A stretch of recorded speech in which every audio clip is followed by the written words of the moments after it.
Akşamınız xeyir olsun. 5 may 2026-cı il tarixidir. Yaz fəslinin 47-ci günüdür. Beda ayının 18-ci günüdür. May ayının ilk həftəsinin ilk ikinci çərşənbə axşamı günüdür. Və bu günümüzü xeyirli uğurlu keçirək.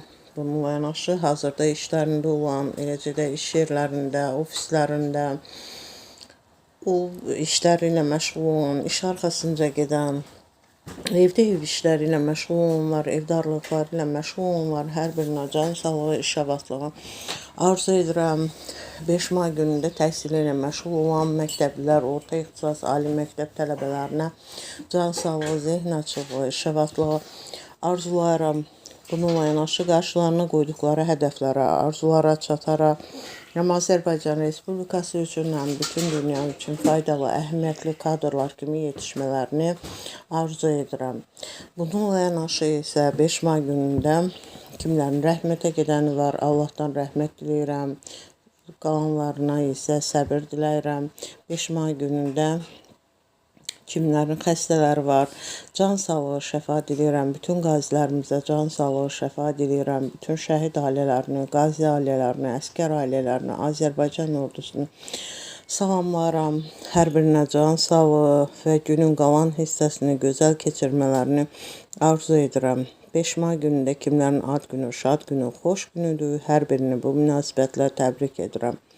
Bununla yanaşı isə 5 may günündə tarixi günlər vardı. 5 may beynəlxalq əlillərin hüquqlarının müdafiəsi günüdür. Bu münasibətlə bütün əlilləri təbrik edirəm.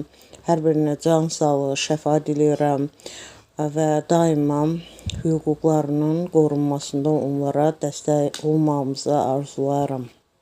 Və daima da bütün əlillərin hüquqları qanunumuza, qaydalarımıza uyğun olaraq qorunmuş, müdafiə olunmuş olsun. Amin inşallah. 5 may 1260-cı ildə Xubilay xan Monqol imperiyasının idarəçisi olduğu gündür. 5 may 1762-ci ildə Rusiya və Prusiya arasında Sankt-Peterburg müqaviləsi imzalandığı gündür. 5 may 1764-cü ildə Rusiyada ilk dəfə olaraq qızlar üçün təlim-tərbiyə müəssisəsi yaradıldığı gündür. 5 may 1920-ci ildə Azərbaycan İnqilab Komitəsi Bəyxan torpaqlarının kəndlilərə verilməsi barədə qərar qəbul etdiyi gündür. 5 may 1921-ci ildə isə Fransada Chanel ətrinin iş təqdim etmə mərasimi keçirildiyi gündür. 5 may bununla yanaşı 1936-cı ildə İtaliya qüvvələri Efiopiyanın paytaxtı Ədis Əbəbə şəhərini ələ keçirdikləri gündür. 5 may 1964-cü ildə Avropa Şurası 5 mayı Avropa günü elan etdiyi gündür. Bütün Avropalıları Avropa günü münasibəti ilə təbrik edirəm. Dinlədiyiniz üçün təşəkkür edirəm.